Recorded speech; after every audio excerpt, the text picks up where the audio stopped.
करू देणार नाही। इसके बाल को भी हम धक्का नहीं लगने देंगे। तर ऐका हो एकनाथ शिंदे साहेब, 5 दिवसाचा टाइम देतो तुम्हाला, महाराष्ट्राची सरकारला 5 दिवसाचा टाइम देतो।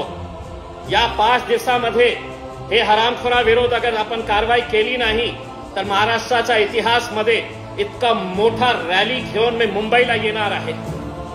पूर्ण महाराष्ट्रातून मोठी रॅली घेऊन तुमच्याकडे येणार आहे आणि तुमच्यासाठी मी कॉन्स्टिट्यूशन संविधानाची पुस्तक आणून तुम्हाला भेट करणार आहे। तुमच्या कुणाच्या बापाची जागीर नाही आहे हे महाराष्ट्र राज्य।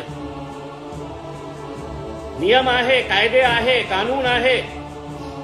कोणीही कुठे राहायचं, काहीही बोलायचं आणि गप्प राहायचं म्हणजे हेच झालेली आहे। कोणीतरी